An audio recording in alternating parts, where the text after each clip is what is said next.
안녕하세요. 사연 읽어주는 남녀입니다. 오늘도 와주셔서 감사드리며 그럼 오늘의 사연 바로 시작하겠습니다. 안녕하세요. 저는 지방의 소도시에서 택시 운전기사를 하는 50대 여성입니다.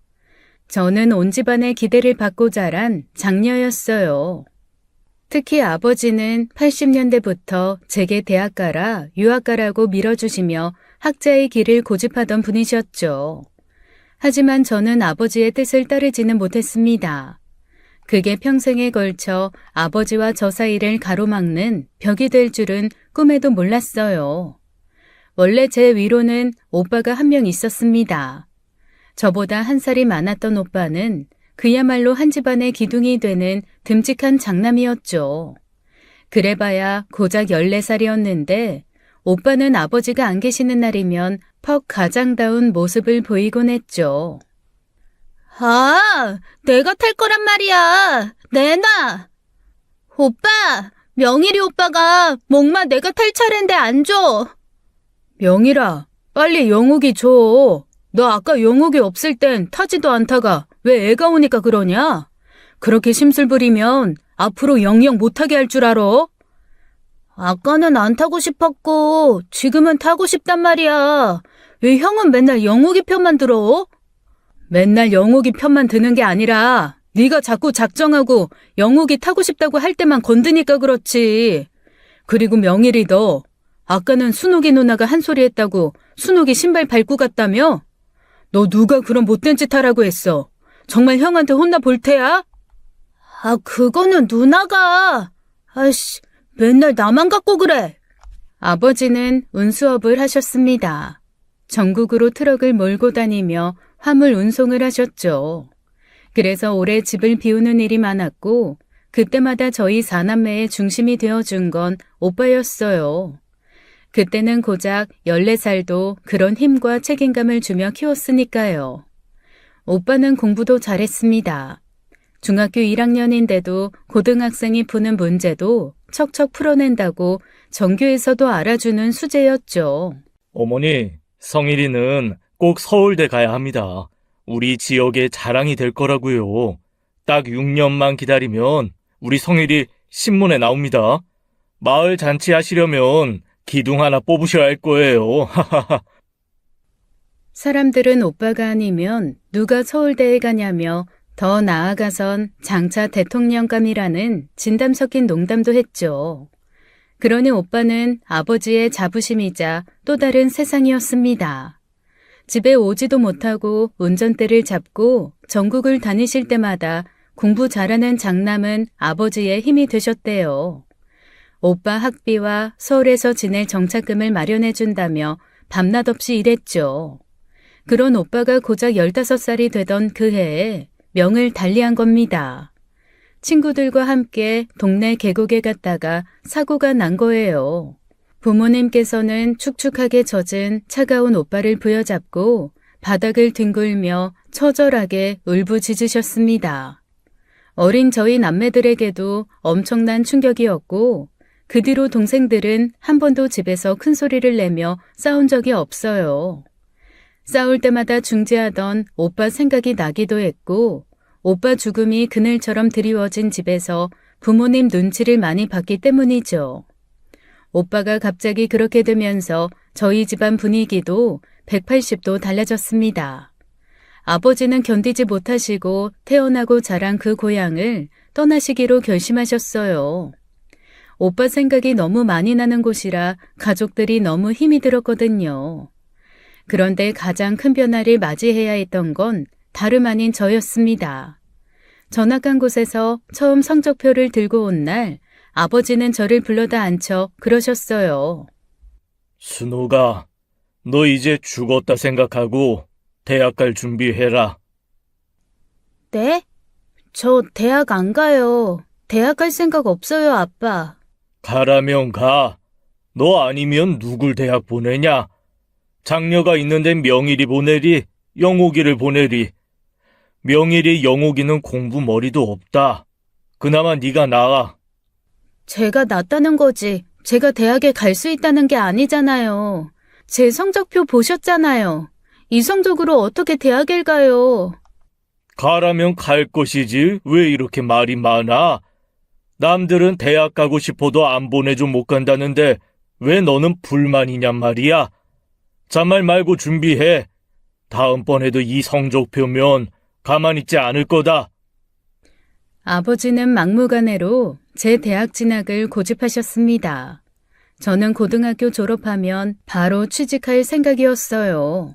적당한 곳에 취직해 일하다 괜찮은 직업 가진 남자 만나 결혼하는 게 제 소박한 꿈이었으니까요. 그런데 갑자기 대학이라뇨. 평생 대학은 오빠 같은 사람이나 갈 수 있는 곳이라고 생각했던 제게는 무리였습니다. 저도 아버지 딸이라 그런지 한 고집했어요. 대학은 절대 안 간다는 저를 설득한 건 엄마였죠. 순호가 일단 네 아빠 뜻대로 해줘. 어쨌거나 대학 가면 너한테 좋으면 좋았지. 나쁠 게 뭐가 있어. 더 좋은 남자 만나서 더 좋은 삶을 살면 되는 거지. 어차피 시집 가서 애 낳고 살 건데 대학 가면 뭐해?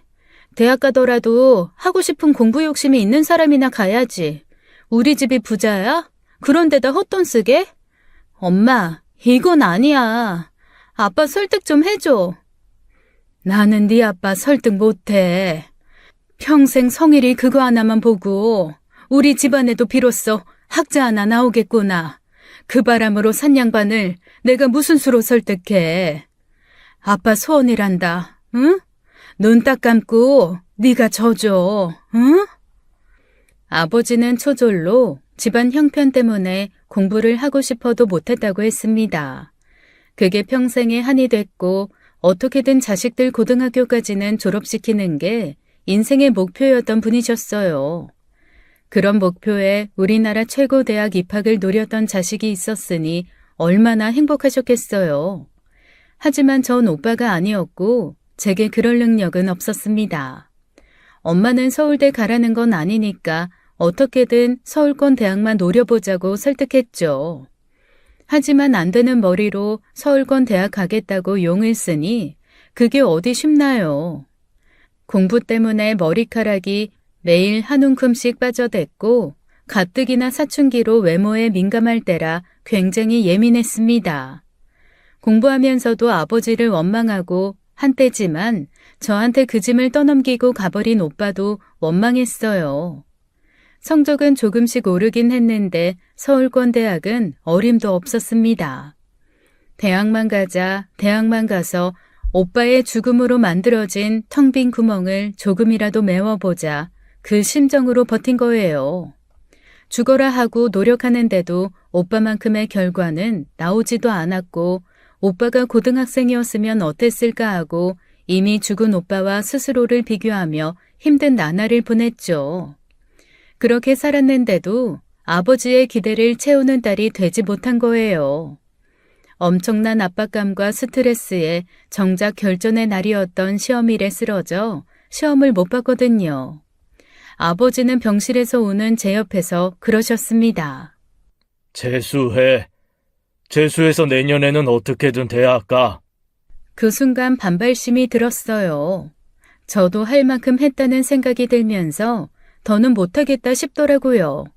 그래서 그날 6인실 병실에서 남들 다 쳐다보는데도 아버지와 싸운 거예요.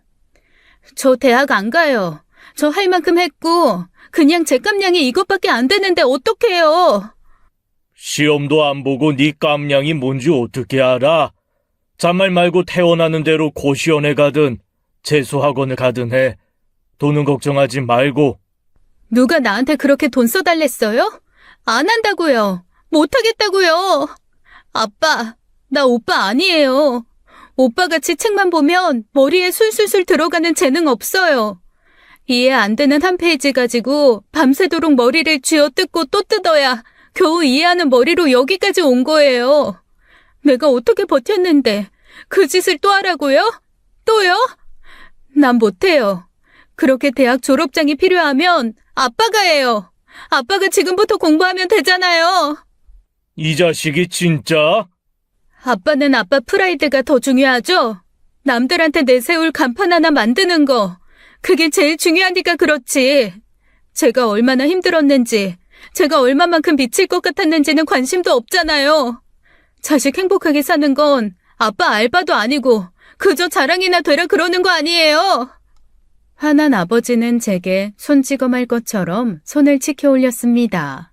엄마가 황급히 막아섰고 저는 그날부터 자식 잃은 아버지의 안타까운 마음은 버리고 원망을 키웠어요. 제 인생은 온데간데 없이 그저 오빠 그림자나 밟고 살길 바랐던 아버지가 어찌나 원망스럽던지요.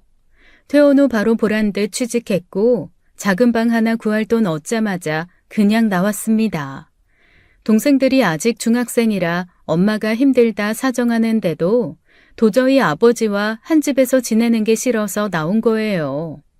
그때 일이 제게 평생의 짐이 되어 남아버린 겁니다. 제가 아주 못된 애였으면 평생 아버지 원망만 하고 살았을 거예요. 하지만 제가 능력이 안 돼서 오빠 대신 아버지 자랑이 되지 못하고 어린 동생들 부담을 나눠지지 못하고 나온 죄책감을 평생 짊어지고 살게 된 것이죠. 그러다 얼마 안 돼 그 지긋지긋한 부모님 부담에서 벗어나고 싶다는 생각으로 이른 나이에 결혼도 해버렸어요. 그 후 아버지와는 대면대면 지냈어요. 친정에 가면 인사 정도만 하고 평생 직접적으로 대화를 해본 건 손에 꼽죠. 아버지도 필요한 대답이 아니면 절대 하지 않았고 저도 필요한 말이 아니면 하지 않았고요.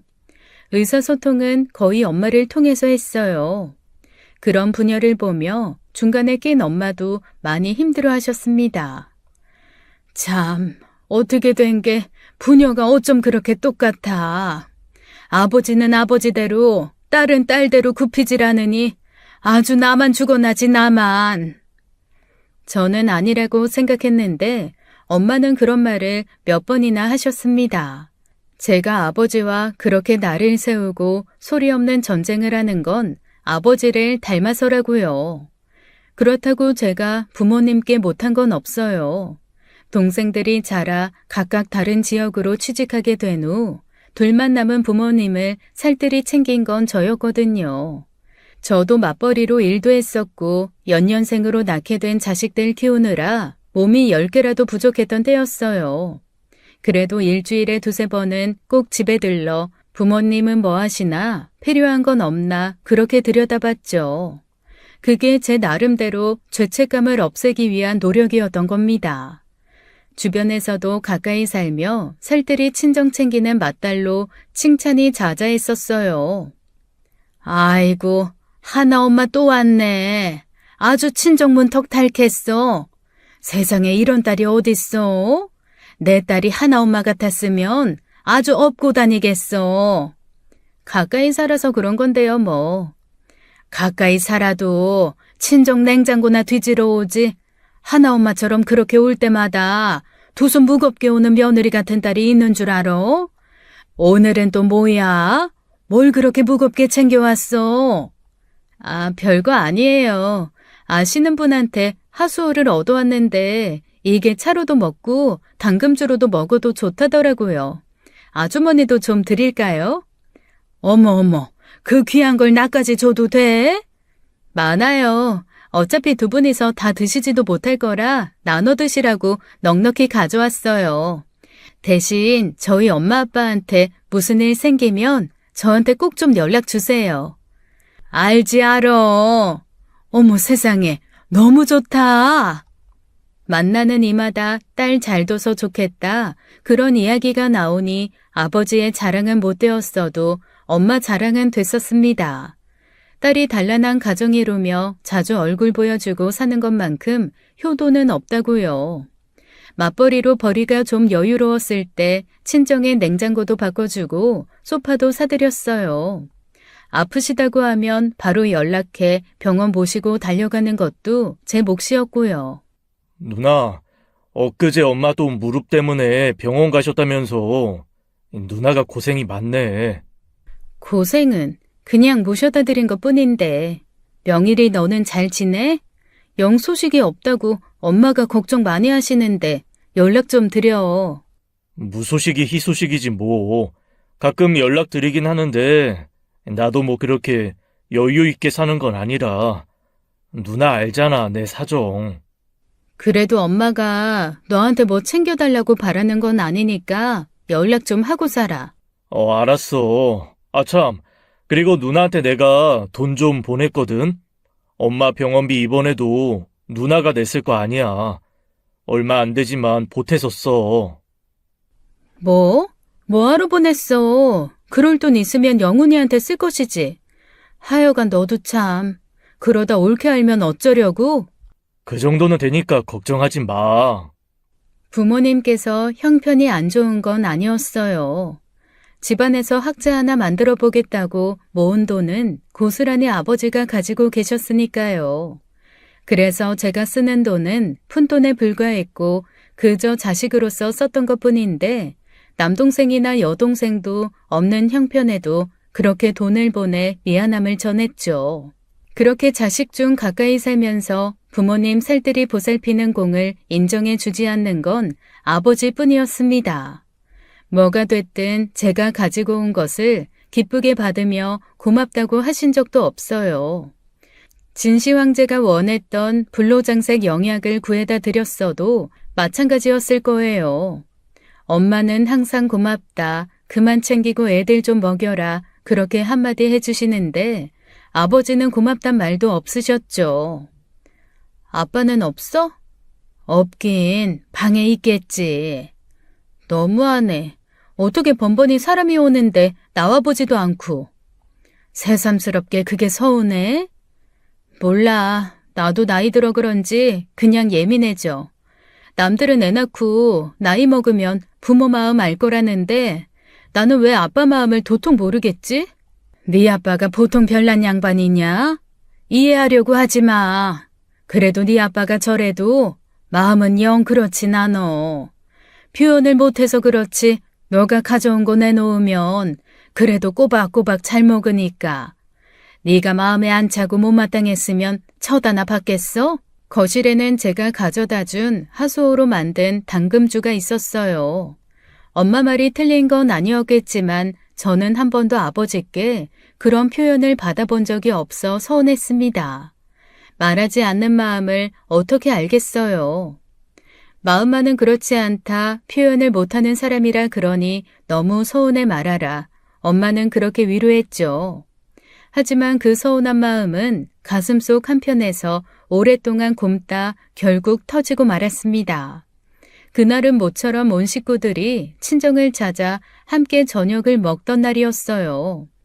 첫째가 학교에서 좋은 성적을 낸 기념으로 엄마가 마련한 자리였죠.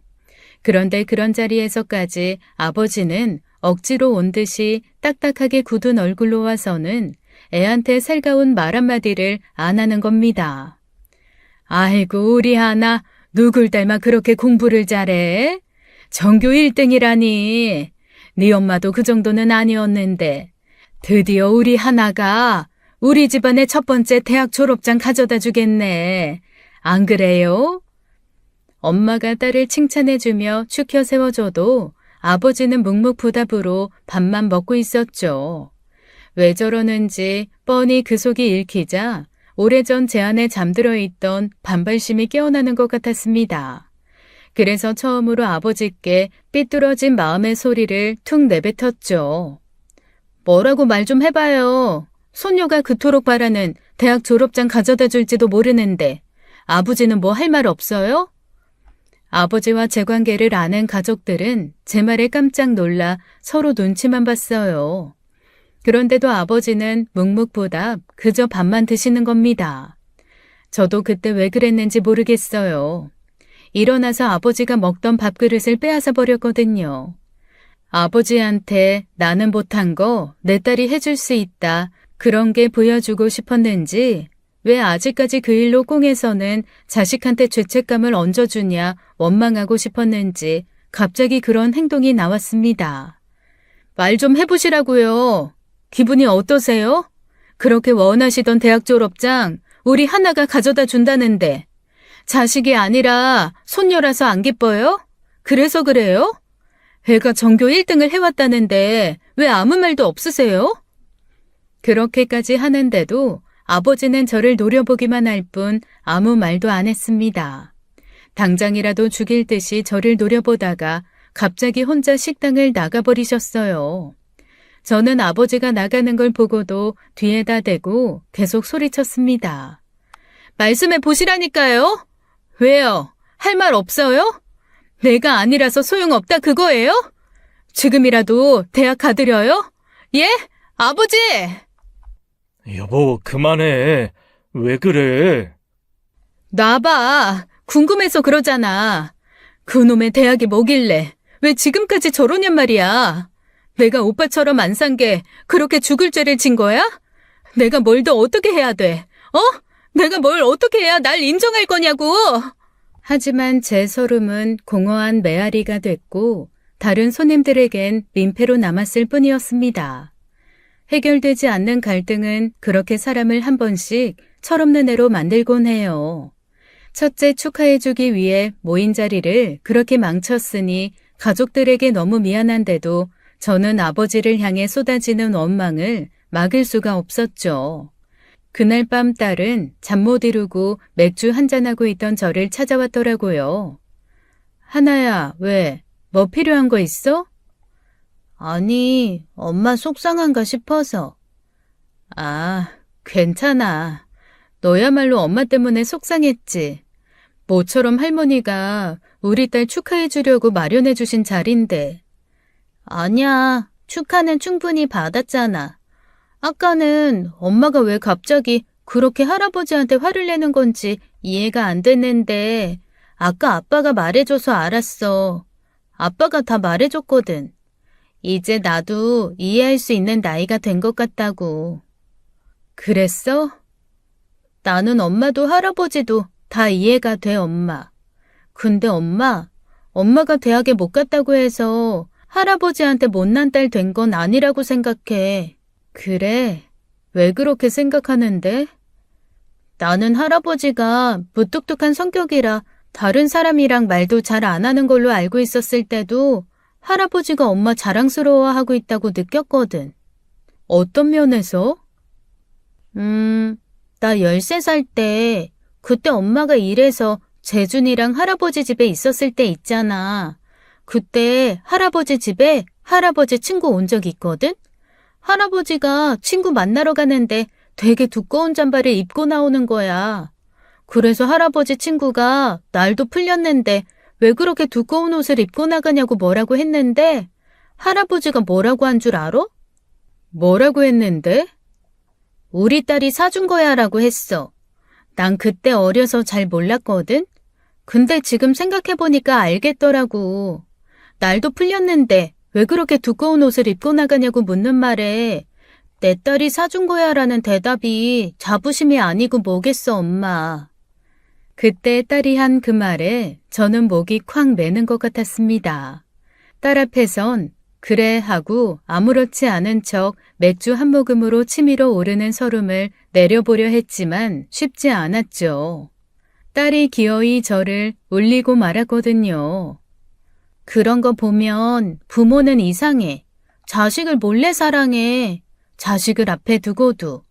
할아버지도 그런 사람이 아닐까? 저는 17달만도 못했습니다. 그 말에 기어이 한밤중 딸 앞에서 눈물을 쏟아내고도 어쩌면 끝까지 인정하려 하지 않았던 것 같아요. 그런 줄 알면서도 아버지에게 저들이지 못한 것이죠. 나 힘들었던 마음 그거 하나 먼저 알아줬으면 좋겠다는 생각으로 끝끝내 죄송하다 전화 한 통 하지 않았으니까요. 그렇게 서로 지지하던 부녀는 또 수년을 허송세월했습니다. 그러다 집에 큰 문제가 생긴 거예요. 아이들을 모두 대학에 보낸 어느 날 남편이 하던 사업이 망해버리고 만 것이었죠. 딸이 중학생 때까지만 해도 평범한 회사원이었던 남편은 딸 하나 제대로 키워보겠다고 사업에 뛰어들었거든요. 그때도 어찌나 말렸는지 모릅니다. 여보, 아무리 그래도 이건 아닌 것 같아. 내가 다시 일하면 되는데 굳이 이렇게 위험한 선택을 해야겠어? 언제까지고 회사 월급만 기대서 살 수는 없잖아. 하나 앞으로 미국까지 갈지도 모르는데 그때 돈 없어 못 보내면 어떡해. 내가 어떻게든 성공시켜 볼게. 그러니까 걱정하지 말고 당신은 그저 우리 하나랑 재준이만 신경 써. 자식의 미래가 불투명해질수록 부모는 더 무모해지는 것일지도 모릅니다. 중국산 전자제품을 수입해 한국에 유통하던 일이었는데 처음에는 말도 안 되게 꽤 좋은 수익이 났었어요. 오픈마켓이니 소셜커머스니 요즘엔 인터넷을 활용하면 되니 따로 매장도 필요 없었죠. 하지만 시간이 갈수록 같은 품목을 파는 경쟁 업체들이 우후죽순 생겨났고 점점 하락세를 걷게 된 거예요.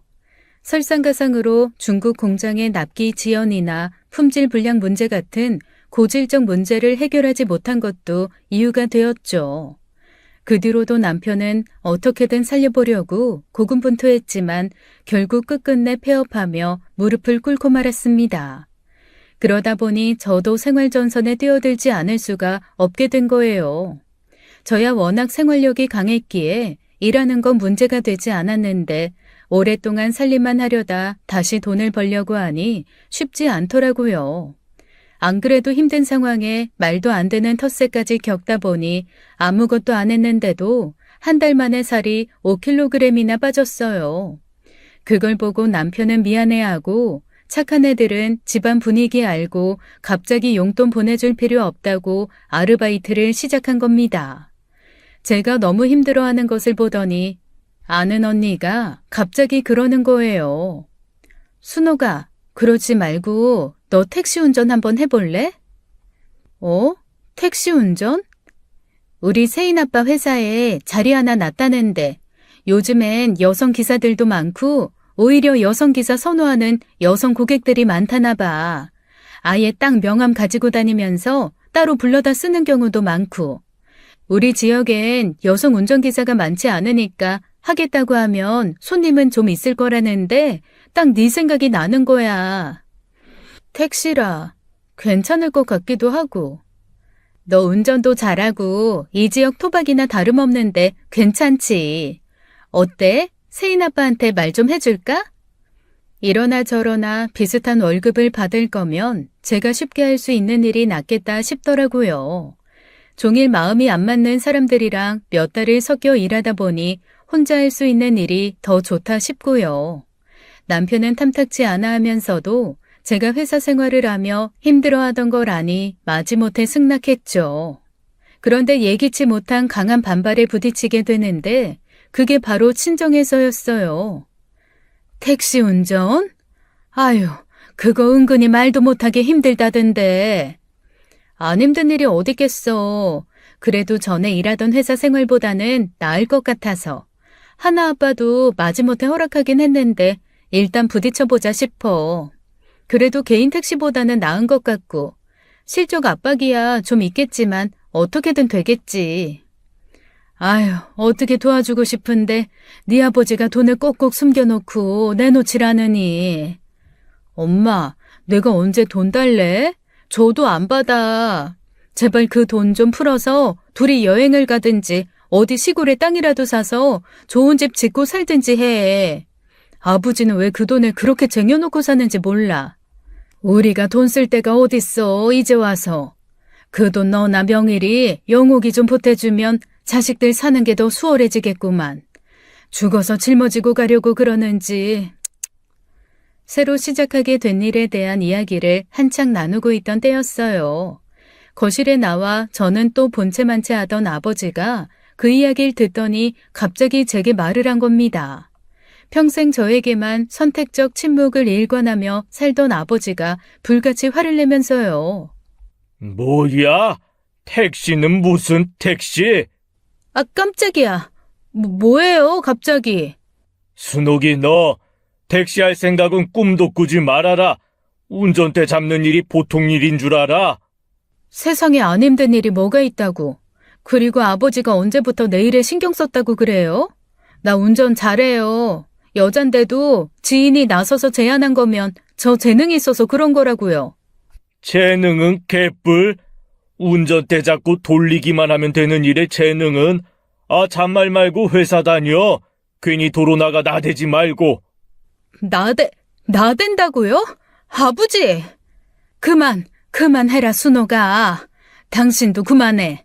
애가 잘 살아보겠다고 찾아낸 방법인데 갑자기 당신답지 않게 왜 그래? 잘 다니던 회사 그만두고 사업한다고 할 때부터 알아봤지. 지 처자식 하나 제대로 못 먹여 살려서 지 마누라 운전대나 잡게 하고 알만하다. 아버지, 왜 그런 식으로 말해요? 하나 아빠가 우리 먹여 살리려고 얼마나 노력했는지 아버지가 알아요? 내가 맞벌이 하겠다는 거 나 집에서 편하게 있으라고 혼자 버틴 게 하나 아빠예요. 그래서 버틴 결과가 이거야. 지 마누라 택시 운전시키는 거. 택시 운전이 뭐가 어때서요? 아빠는 택시 안 타요? 아빠도 엄마도 급할 땐 택시 타고 다니면서 운전도 해본 사람이 왜 무시해요? 무시하긴 누가 무시해. 내가 그걸 왜 무시하냐. 평생 운전대 잡아 니들 키운 게 난데. 아버지는 택시 운전기사를 무시해 반대하는 게 아니었습니다. 원래 부모는 자기가 걸었던 길을 자식이 똑같이 밟는 걸 원치 않는 거예요. 나라를 위해 금메달을 땄던 사람이어도 내 자식이 똑같은 운동에 금메달을 딴다고 하면 반대한다잖아요. 그건 절대로 그 직업을 무시해서가 아니라 그에 따른 고충을 누구보다도 잘 알고 있기 때문이죠.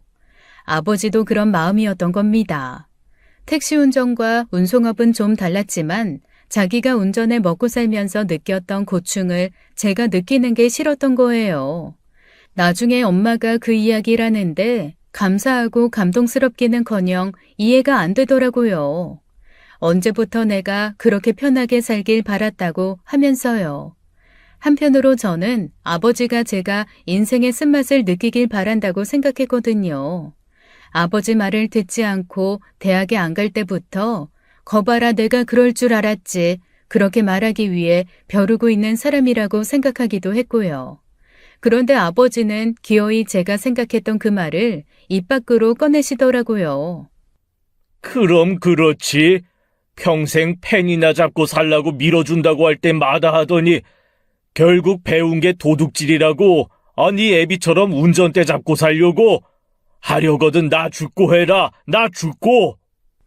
그럼 돈이나 보태주시던지요. 그때 안 준 돈 주고 운전대 못 잡게 하면 되겠네. 내가 학비로 모은 돈을 왜 거기다 꼬라박냐? 그 돈을 너네 먹고 싸는 일에나 쓰라 이거야? 누가 아버지 돈으로 먹고 싼대요? 도움도 안 줄 거면서 그런 식으로 말하지 마세요. 내가 운전을 해먹고 살든 미장을 해먹고 살든 내 인생이고 내 삶이에요. 그 일로 저희 부녀 관계는 완전히 파토가 나버렸습니다. 한동안 집에도 찾아가지 않았고 엄마와도 연락을 잘 안 했죠. 그 사이 택시 운전기사 자격을 갖춘 저는 운행을 시작했고요. 택시 일은 생각보다 잘 맞았습니다. 적성에도 맞고 나름 단골들도 생겨서 따로 연락해 주시는 경우도 많았어요. 요즘엔 어플로 불러서 배차도 잘 되는 편이고 그렇게 많이 번다고 할 순 없지만 남편을 보조할 수 있는 정도는 되었죠. 아버지는 제가 또 자기 말을 거스르고 운전대를 잡았다고 이젠 아예 없는 사람 취급하더라고요. 그래도 얼굴 마주치면 저는 인사라도 했는데 끝끝내 모른 채 무시하는 걸 보고 그 뒤로 저도 인사도 안 했습니다. 그렇게 두 번째 부녀 전쟁이 시작된 거였죠. 그 부녀 전쟁이 완벽한 제 패배가 될 거라는 걸 그땐 전 몰랐어요. 좀 더 일찍 항복 선언해 아버지와 화해할 시간이 주어진다면 저는 더는 바랄 것이 없습니다. 그렇게 택시 운전을 한 지 1년쯤 됐을 겁니다. 우연히 딸 친구를 만난 적이 있어요. 중학생 때부터 꽤 붙어 다니던 친구로 똑같이 서울권 대학에 입학해서 딸과도 자주 만나는 친한 친구였죠. 소은아, 언제 왔어? 벌써 방학했어? 하나는 그런 말 없던데. 아주머니 안녕하세요. 저 시험이 빨리 끝나서요. 하나는 아마 아르바이트 때문에 못 올 거라고 하던데요. 주말에도 아르바이트 한다고. 아, 그래 맞다. 아줌마가 들었는데 잊어버렸어. 곧 졸업인데 소은이는 어떻게 하기로 했어?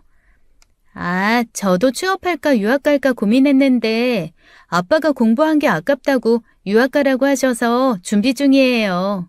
미국 가서 공부하고 거기서 정착해볼까 싶어서요. 아, 그래? 하긴 소은이도 공부를 잘해서 그냥 졸업해서 일하긴 아깝지. 아주머니, 이런 말 좀 실례가 될 수도 있는데요. 하나는 유학 좀 어려울까요? 어? 하나 유학 가고 싶대? 아줌마한테는 말을 통 안 해서. 하나가 집안 사정 알고 걱정이 많더라고요. 사실 저보다 하나가 유학에는 더 욕심 있었는데 좀 아쉽다 싶어요. 저는 어떻게든 방법을 찾아보자고 했는데 이미 하나는 취직 쪽으로 마음먹은 것 같고요. 말을 하지. 아줌마는 몰랐어. 고맙다, 소은아. 내가 하나랑 이야기해볼게. 죄송해요, 아주머니. 이런 말 실례인 줄 알면서도 하나 사정 너무 안타까워서요. 딸 친구 앞에선 최대한 태연한 척했지만 마음이 무너지는 것 같았습니다. 형편이 어려운 집에 특별한 재능이 있는 아이가 태어나는 것만큼 비극도 없다는 말이 와닿더라고요. 그렇게 어려운 형편도 아니었는데 갑자기 인생이 이렇게 달라질 줄 누가 알았나요? 그날 너무 속상해 남편과 그 이야기를 하다 술을 마셨습니다. 그리고 어떻게든 딸 유학 한번 보내보자 그렇게 결심하게 된 거예요. 제가 절대 굽히고 싶지 않다던 아버지께 먼저 굽혀보기로 한 것이었죠. 다음날 남편과 함께 친정에 찾았고 저희 부부는 결혼 후 처음으로 아버지 앞에 무릎을 꿇고 앉았습니다. 아는 체도 하지 않았던 딸이 자기 앞에 그렇게 격식 차려 앉으니 아마 짐작은 했을 거예요. 저로선 어마어마한 용기를 낸 일이었습니다. 아버지, 한 번만 좀 도와주세요. 하나 유학 보내야 하는데 도저히 저희 힘으로는 안 돼요. 장인어른, 제가 어떻게든 갚겠습니다. 제가 원양 어선을 타더라도 그 돈 반드시 갚을게요. 원양 어선 탈 생각이 있었음. 그놈의 사업하려고 마음 먹었을 때 진작 탔겠지. 아유, 당신은 순옥이랑 애들 두고 그 나이에 원양어선 탔어야 한다는 거예요? 아이, 자기가 탄다잖아, 지금. 그 나이에도 못탄 원양 어선을 지금 어떻게 타? 말이 그렇잖아요, 말이. 무슨 일이라도 해서 갚겠다고. 그냥 좀 내줘요. 그 돈 싸들고 가서 뭐 하려고요. 어차피 당신 가면 내가 애들 다 나눠줄 건데. 그렇게 고집부려 뭐 하려고. 당신 원하는 대학 졸업하고 유학까지 간다잖아. 다른 데선 하나 자랑에 입술 마를 날이 없는 양반이 왜 애 학비에 그렇게 짜게 굴어? 애들이 사업자금 달래? 학비 달라잖아, 학비. 보다 못한 엄마도 나섰는데도 아버지는 요지부동이었습니다. 제 몫이라고 생각하지도 않았고 맡겨놓은 돈은 아니었지만 너무 서운하더라고요. 굽히기 위해 찾은 자리였지만 서운한 마음에 스멀스멀 반발심이 고개를 들기 시작했어요. 그때 아버지가 그러더라고요. 이거 성일이 몫이다. 내가 성일이 대학 보내려 모은 돈이었어. 그걸 걷어찬 건 순옥이 죄야. 오빠는 저희 가족에게 아킬레스건입니다. 완벽한 약점이었고 아픈 과거였죠. 그래서 가급적이면 오빠 얘기는 안 하려고 노력하는데 그렇게 한 번씩 나오면 그냥 이성이 무너지는 느낌이 들어요. 때론 화가 나기도 하고 때론 슬퍼지기도 하고 또 어쩔 땐 원망스럽기도 했죠. 오빠 이야기에 엄마도 말문이 막혔고 저도 더는 아버지와 이야기하고 싶지 않았습니다. 당신 그만 일어나. 가자. 하나 엄마, 그러지 말고. 됐어. 말도 통하는 사람이랑 하는 거지. 시간 낭비야. 죽은 아들 주겠다고 모은 돈이니 돌아가실 때 싸들고 가시려고 그러시나 보지. 그렇게 차갑게 돌아선 이후 다시 전처럼 냉전 체제로 돌아갔어요. 아버지께 무엇을 바란 걸까 싶어 자괴감이 들 정도였습니다. 그러던 어느 날이었어요. 엄마로부터 다급한 연락이 왔는데 엄마 목소리가 말도 못하게 떨리고 있는 겁니다. 순호가 어떡하면 좋냐? 응? 아유. 엄마, 무슨 일이야? 왜 그러는데? 아버지가 며칠 전부터 하도 속이 안 좋다고 밥도 영 자시지도 못하고 그냥 잠만 내리자길래 병원에 갔지. 근데 검진 결과가 영 안 좋은가 봐. 그게 무슨 말이야? 그런 말 없었잖아. 나한테 말도 없이 언제 병원에 갔는데. 네 아빠 고집 몰라? 애들한테는 죽어도 말하지 말라고 아주 엄포를 놓는데 내가 말을 할 수가 있어야지. 근데 의사가 정밀 검사부터 하자는데 말이 검사 다시 받아보자는 거지. 암인 것 같대. 그것도 한두 군데가 아니래. 아니, 그게 무슨 말이야. 작년 건강검진 때만 해도 그런 말 없었잖아. 몰라, 모르겠어. 이게 대체 어떻게 된 일인지. 이상하다 했지. 내가 이상하다 했어. 그 나이 먹고도 매번 밥 한 공기 뚝딱 자시던 양반이 이상하게 밥을 남기더라니. 내가 알았어야 했는데, 내가 진작 너한테 말을 했어야 했는데. 언제나 비극은 소리도 없이 눈앞에 와 있었습니다. 아버지는 폐암 4기였어요. 이미 암이 폐를 넘어 간, 림프절, 그리고 여기 뼈까지 전이된 상태입니다. 치료가 불가능한 건 아니지만 연세도 있으시고 완치보다는 생명 연장이나 증상 완화에 초점을 둔 치료가 필요해요. 최대한 환자분의 불편을 줄이고 남은 시간을 더 편안하게 만드는데 중점을 둘 겁니다. 그럼 얼마나? 그건 박강선 씨의 체력이나 의지에 따라 달려있죠. 가족분들이 곁에서 많은 힘이 되어주셔야 하고요. 병원에서는 수술이 의미가 없다고 했습니다. 사실상 사형 선고나 다름없었죠. 아버지는 생각보다 덤덤해 보였어요.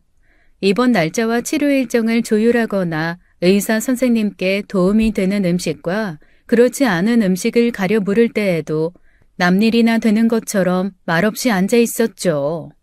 소식을 듣고 한달음에 달려온 동생들이 한바탕 눈물을 쏟을 때에도 아버지는 시끄럽다고 방에 들어가 버리셨고요. 언니, 그래도 수술 한번 해봐야 하는 거 아니야? 이대로 아무것도 하지 말자고? 그냥 죽을 날만 기다리는 거야? 연세가 있으시니까 무리하게 수술 진행해봤자 결과가 좋지 않을 거래. 이미 전이가 너무 많이 됐고 아버지 힘드실 거래. 그럼 이대로 아빠 돌아가시게 두자고? 이대로? 언니, 어떻게 좀 해봐. 오빠, 어떻게 좀, 집안의 울음소리와 한숨만 무겁게 내려앉아 있었어요. 그 뒤로 여동생은 암에 좋다고 하는 식재료를 하루가 멀다 하고 택배로 보냈습니다. 남동생도 수시로 연락해 아버지 상태를 물었고 저는 택시 운전을 하는 틈틈이 친정에 들러 살폈죠. 그런데 저를 더 화나게 하는 건 아버지의 태도였어요. 급할 때마다 저를 부르는 건 엄마였는데 한 번은 아버지 상태가 좋지 않아 급히 병원에 갔어야 한 거예요. 엄마는 당연히 제가 택시 운전을 하니 잘됐다 싶어 연락한 건데 아버지는 다 죽어가는 상황에도 왜 저한테 연락했냐며 제 택시를 타지 않겠다고 고집했죠. 결국 급하게 어플로 택시를 잡아 태워보낸 겁니다. 너무 원망스럽더라고요. 자기가 원하는 인생을 살지 않았다는 이유만으로 끝까지 자식 속을 썩여야 했나 하고요. 하지만 원망할 새도 없이 아버지 상태는 점점 악화되었습니다. 항암 치료가 시작되자 살이 무섭게 빠지기 시작했어요. 그 모습에 원망보다는 덜컥덜컥 겁이 나더라고요. 사람이 암에 어떻게 잠식되어 죽어가는지 그걸 제 부모를 통해 보는 것 같았으니까요. 내색은 안 했지만 말라가는 아버지를 어린 아이들보다도 걷지 못하는 아버지를 볼 때마다 저는 하루에도 수십 번 마음속으로 주저앉고 또 주저앉았습니다. 아버지 앞에서 그 마음을 간신히 참고 있다 남편 앞에서 오열하기를 여러 날이었죠. 결국 아버지는 버티지 못하고 입원하시게 됐는데 병원에서는 더 이상 해줄 수 있는 게 없다고 했어요. 미치고 팔짝 뛰겠다는 말밖엔 달리 제 마음을 표현할 수 있는 말이 없었습니다. 그 와중에 아버지는 퇴원을 고집했어요. 병원에서 죽고 싶지 않다는 게 이유였죠. 아버지가 하고 싶다는 대로 하자, 응? 나도 아버지가 병원에서 그렇게 가는 건 싫어. 결국 아버지를 집으로 모셔왔고 엄마를 도울 간병인을 들이냐 마느냐로 토론하다가 제가 일을 쉬고 친정에 함께 있기로 했죠. 그렇게 얼마간 친정에서 지낼 짐을 싸던 중에 엄마로부터 연락을 받았어요. 네 아버지가 죽을 때가 되긴 됐나 보다. 엄마, 그런 소리 좀 하지 말라고. 아버지 다 들어. 아니, 아버지가 내일 너 좀 불러달래. 나를? 나를 왜? 꼭 가고 싶은 데가 있는데 거기 좀 같이 가잔다. 뭐? 지금 아버지 상태가 그럴 만한 상태가 아니잖아. 사설 앰뷸런스라도 불러? 아니, 너 택시로. 그때 저는 심장이 또 덜컹거리더라고요. 평생 당신처럼 운전대 잡고 산 게 싫다고 죽어서나 운전대 잡아보라던 아버지가 제 택시 승객으로 가겠다는 거였습니다. 처음엔 아버지 상태가 너무 좋지 않았고 아무리 생각해도 무리라는 생각에 안 된다고 했어요. 하지만 아빠 고집 어떻게 말리겠어요. 결국 저는 다음날 택시를 몰고 친정으로 갔고 아버지는 엄마와 함께 아파트 현관 앞에서 저를 기다리고 있었습니다. 왜 나와 있어요? 내가 나간다니까. 그러게 말이다. 뭐가 그렇게 급하다고. 그래서 어디 갈 건데요? 몰라. 말을 통하네. 여보, 어디 가자고 묻잖아요, 순옥이가. 하지만 아버지는 대답 대신 뒷좌석에 올라탔습니다. 저는 깊은 한숨으로 엄마와 인사를 나눈 후 돌아섰죠. 여보, 잘 다녀와요, 응? 아버지 걱정에 염려하는 엄마를 향해 아버지는 열린 창을 통해 천천히 손을 흔들어 보이셨어요. 그렇게 아버지를 태운 택시는 출발했죠. 그래서 어디 가신다고? 아버지, 어디 가신다 말을 해야 제대로 출발을 하죠. 성일이 보러 간다. 저는 운전석에 앉아 있다가 몸을 비틀어 아버지를 바라보았습니다. 아버지는 무슨 생각인지 저를 바라보며 눈만 껌뻑이고 있었어요. 오빠가 있는 곳 40여 년 전 우리가 살던 그 동네로 가자는 것이었습니다. 저도 어렸을 때 이후로는 찾지 않은 곳이었는데 오빠가 죽고 나서 아마 화장한 후 산에 뿌렸던 걸로 알고 있어요. 그 산에 가자는 건지 그 동네에 가자는 건지 죽기 전까지도 오빠 하나를 못 놓는구나 싶어 마음이 복잡했죠. 그렇게 고향으로 달리는 택시는 조용했습니다. 심심하실까 싶어 라디오를 틀어드렸는데도 좋다 싫다 말도 없으시더라고요. 고향 근처에 이르자 딱 한마디 하셨어요. 슈퍼. 아버지 말대로 슈퍼에 이르자 또 명령이라도 하듯 툭 말을 내뱉더라고요. 막걸리 한 병, 과자, 초코 우유. 저는 아버지가 시키는 대로 막걸리 한 병과 과자, 초코우유, 그리고 종이컵을 사왔죠. 그래서 정확히 오빠를 보러 어디로 가야 하느냐고 묻자 아버지는 살던 고향을 말씀하시더라고요. 이미 오랜 시간이 지난 뒤라 우리 가족이 살던 마을도 많이 달라졌더라고요. 길은 비슷한데 새로 지은 집들이 많다 보니 영 낯선 동네 같았습니다. 그런데도 아버지는 척척 길을 가리키더라고요. 그러면서 점점 차를 산으로 몰았죠. 알고 보니 오빠가 사고가 났던 그 계곡에 가고 싶다고 하신 것이었어요. 아버지 체력에 어떻게 거기까지 가나 싶어 눈앞이 막막했는데 다행히 이름난 계곡이라 그 사이 2차선 도로가 생겼더라고요. 저는 오빠가 어디쯤에서 사고가 났는지 알지 못해 느리게 차를 몰았습니다. 아버지는 창밖을 내다보시다가 갑자기 멈추라고 하시더라고요. 그 세월이 지났는데 어떻게 그걸 알아보셨나 싶었는데 내려서 보니 알겠더라고요. 넓기도 넓고 그 깊이도 가늠할 수 없을 만큼 짙은 계곡 수영장이 나타났거든요. 아직 날이 추워 사람이 하나도 없었고 저는 아버지를 모시고 천천히 그 길을 내려갔습니다. 어떻게 과자랑 뜯어서 드려요? 이제 뭘 하고 싶으시냐 묻는 제게 아버지는 대답 대신 손을 뻗어 제가 가지고 있던 봉투를 가지고 가셨어요. 아버지는 느리고 조심스러웠지만 모든 걸 혼자 하고 싶어 하셨죠. 완만한 돌무더기 위에 주저앉아 2로 과자 봉지를 열고 힘도 없는 손끝으로 간신히 우유도 뜯었습니다. 그리고 과자와 초코우유를 계곡 수영장 앞에 놓더니 천천히 걸어 들어가 보시더라고요. 아, 아버지, 추워요. 놀란 제 손은 허공에 붙들렸고 아버지는 딱 발목까지 몸을 담그시고 계곡 이곳저곳을 둘러보셨습니다. 마치 오래전 오빠의 흔적이라도 찾으려 하는 것 같았어요.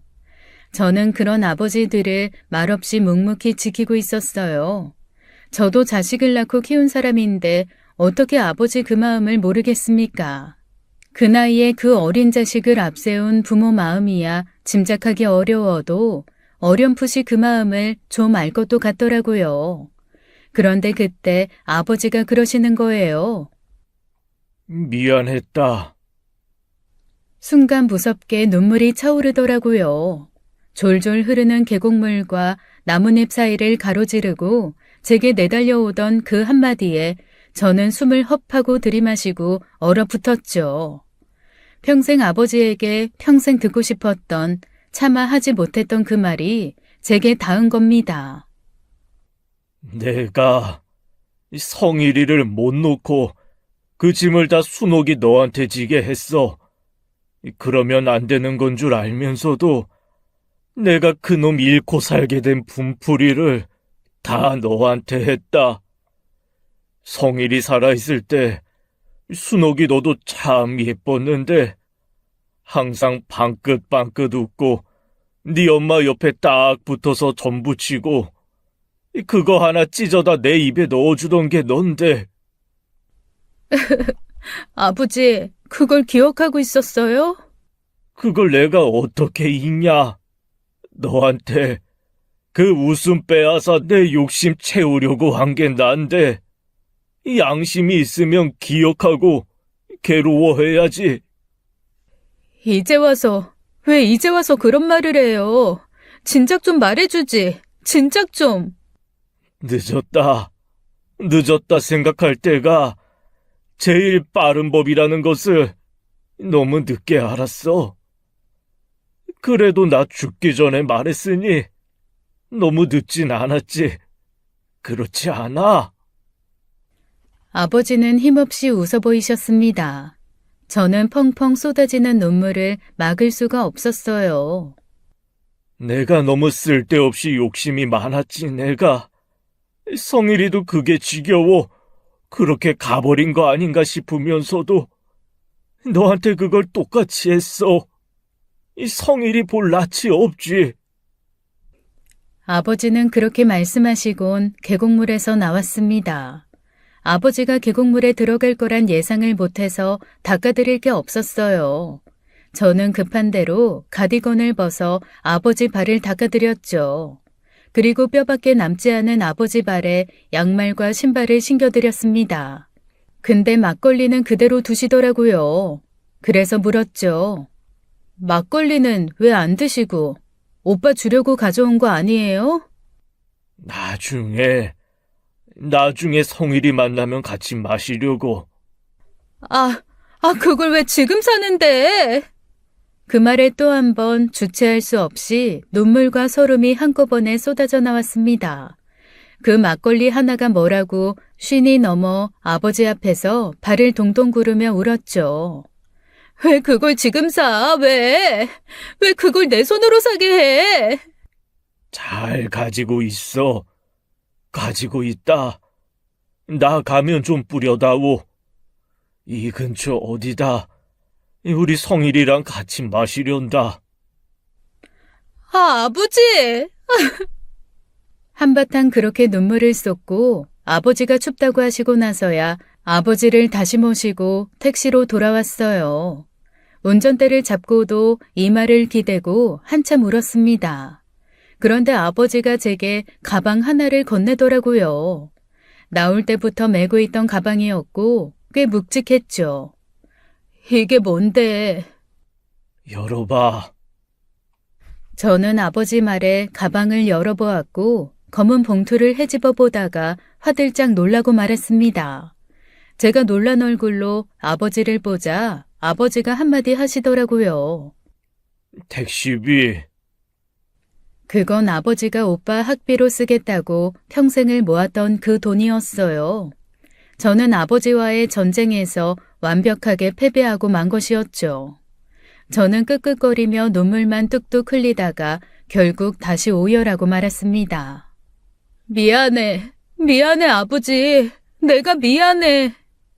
아버지 자랑으로 살지 못해서, 내가 아버지 뜻대로 자라지 못해서, 오빠만큼 능력이 없어서 너무 미안해. 제 말에 아버지는 가만히 고개를 끄덕이셨고 주름진 볼 사이로 아버지도 눈물을 흘리셨습니다. 너무 많은 시간이 걸린 일이었어요. 그 한마디면 될 걸 서로의 진심을 내보이고 묵은 감정을 푸는 일이 뭐 그렇게 어렵다고. 인생에서 그 일 하나만 쉽게 풀려도 서로 미워할 일도 쓸데없이 감정을 버리는 일도 없을 텐데요. 그렇게 뜨거운 눈물로 무거워진 택시는 다시 집으로 향했습니다. 점점 어둠이 내려앉고 있었는데 멀리 석양을 바라보시던 아버지께서 툭 그러시더라고요. 운전 잘하네. 네 손님들은 하도 변해서 잠도 잘 자겠다. 내가 잘한댔잖아요. 평생 운전하고 산 아버지 딸인데 당연하지.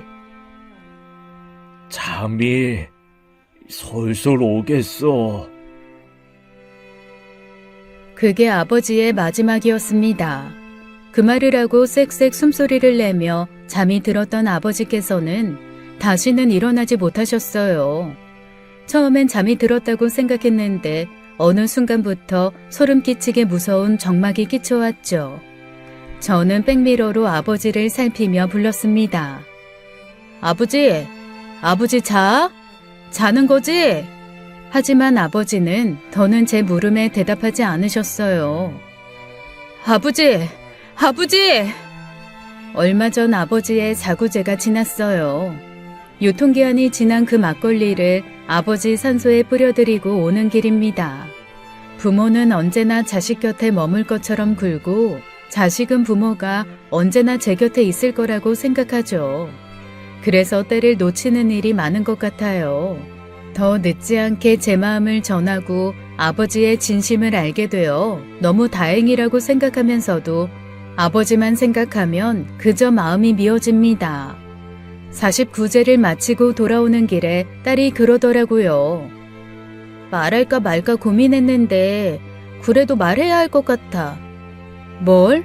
할아버지가 아프기 전에 나한테 연락 왔었어. 할아버지가 너한테?